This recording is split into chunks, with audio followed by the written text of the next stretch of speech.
नमस्कार। हमें जब से जीवन मिलता है और जीवन को पाकर जब भी हमें जीवन का और संसार का बोध होता है, तब से हम सुखी बनने के लिए, सफल बनने के लिए, समृद्ध बनने के लिए ताउम्र कोशिश करते रहते हैं। अब यह सफल होने की कोशिश, सुखी होने की कोशिश, समृद्ध होने की अनंत महत्वाकांक्षा जीवन की आखिरी घड़ियों तक जारी रहती है।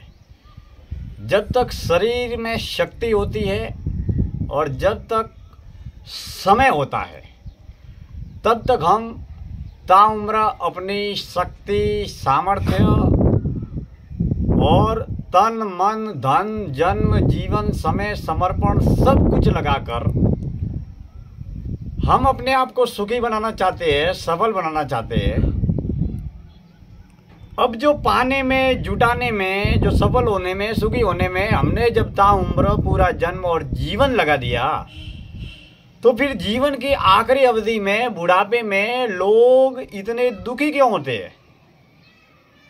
जब जन्म से लेकर जीवन की आखिरी अवस्था तक हमने सुख की खोज की, हमने सफलता की खोज की, तो जीवन की आखिरी अवस्था में हम सुखी क्यों नहीं हो पाते? सुखी क्यों नहीं रह पाते? सुखी क्यों नहीं बन पाते? क्या हमने पूरा जन्म और जीवन अंधेरी गलियों में सुख की तलाश में ही भटक भटक कर हमारा अनमोल जन्म और जीवन खो दिया? या फिर हमने सुख के भ्रमजाल में ऐसे नकली और बनावटी सुख को पाया जो असल में सुख था ही नहीं, जिसे सुख पाने की या समझने की एक गलत तरीके की भ्रांति या मूर्खता या पागलपन हमने हमारे जीवन में स्थापित किया। और जीवन की आखिरी अवस्था में इस बात का एहसास और आभास हुआ कि हमने जिसे सुख माना वो सुख था ही नहीं, हमने जिसे सफलता माना वो सफलता था ही नहीं, थी ही नहीं। तो हर व्यक्ति जिसे हम बुढ़ापे की अवस्था में देखते हैं और बुजुर्ग लोग जब मरणासन की स्थिति में होते हैं या जवानी खत्म हो जाती है और बुढ़ापा अग्रसर होने लगता है, तब कुछ बुजुर्ग बूढ़े लोगों के आसपास हम बैठते हैं तो ज्ञात अज्ञात कई तरह की बीमारियां, दुख, दर्द, पीड़ा से वो ग्रसित है। बचपन और जवानी में जिए हुए और किए हुए कर्मों के पश्चाताप से ग्रसित है। तो फिर ये जीवन जो ताउम्र सुख की तलाश में हमने खो दिया, फिर जीवन की आखिरी अवस्था में हम सुखी क्यों नहीं बन पाए? हम किस सुख की तलाश में थे और किस सुख की हमें प्राप्ति हुई? जन्म के बाद में, 5 साल के बाद में, 8 साल के बाद में लगभग हमें संसार का और जीवन का संपूर्ण बोध हो जाता है। छोटे बच्चे होते हैं, वो 5 साल, 8 साल, 10 साल बाद वो लगभग समझने लगता है कि जीवन क्या है, संसार क्या है, घर क्या है, परिवार क्या है, पढ़ाई क्या है, व्यापार क्या है। लगभग संसार का और जीवन का, परिवार का, समाज का बोध हो जाता है। और इसके बाद में जन्म से मरण तक एक ही प्रक्रिया जारी रहती है, सफल बनो, सुखी बनो, सफल बनो, सुखी बनो, सफल बनो, सुखी बनो। तो फिर सफलता का और सुख का असली पैमाना क्यों है, क्या है?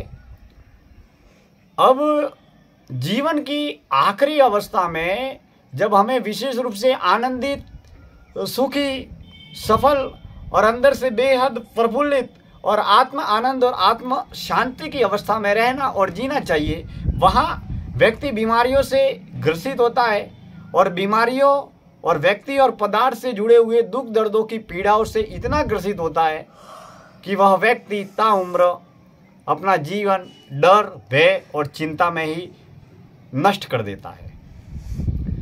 तो फिर हम इस विचार पर गौर करें, इस विषय पर चिंतन करें कि जीवन में हम व्यक्ति और वस्तु से जुड़ा हुआ, जो पदार्थ से जुड़ा हुआ जो संबंध और सुख है, वह केवल संसार तक ही सीमित है।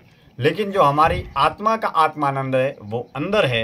असली सुख, असली सफलता मेरे दोस्तों बाहर नहीं है, असली सुख और असली सफलता व्यक्ति और पदार्थ से जुड़ी हुई संसार, घर, परिवार, समाज, व्यापार और संसार में रहने और जीने के लिए, बाजारू, सांसारिक, पारिवारिक, सामाजिक जीवन को जीने के लिए ठीक है। लेकिन असली सुख की तलाश है, असली सफलता की तलाश है, असली आनंद की तलाश है, तो वो आनंद, वो सफलता हमारे अंदर है। वो अनंत आनंद है जो कभी भी, कहीं भी, किसी भी रूप में न तो खत्म होता है न कम होता है। बस उस अनंत, अपार, अलौकिक, अद्वितीय आनंद को जानने की, पहचानने की, समझने की और अनुभव करने की ज़रूरत है। और जिसे वो अनमोल खजाना मिल जाता है, वो जीवन में सुख, दुख, सफलता, असफलता, उतार चढ़ाव, हर परिस्थितियों में सदैव आनंद में और प्रसन्नतापूर्वक जीवन को जीता है। और वह जीवन के असली रहस्यों की ओर आगे बढ़ता चला जाता है, क्योंकि मन, विचार, बुद्धि, व्यक्ति और पदार्थ से जुड़े हुए संपर्कों और संबंधों पर आधारित जो सुख है वो दुख है, वो समस्त दुख और सुख क्षणभंगुर है। लेकिन असली आनंद हमारी आत्मा का आत्मानंद है। उसे जब हम प्राप्त करेंगे तो हम हमेशा सुखी होंगे, सफल होंगे। और यह एक ऐसी सफलता होगी कि जीवन में जब हमारे प्राण छूटेंगे और जब हमारी मौत होगी, तब भी यह सफलता, यह सुख, आत्मानंद हमारे काम में आएगा। दोस्तों, आज की इस जीवन दर्शन यात्रा में इतनी बातें, वाणी और विचारों की यात्रा में आप जुड़े हैं, इसके लिए मैं तहे दिल से हार्दिक आभार व्यक्त करता हूँ। मैं दिनेश्वर माली, बहुत बहुत धन्यवाद।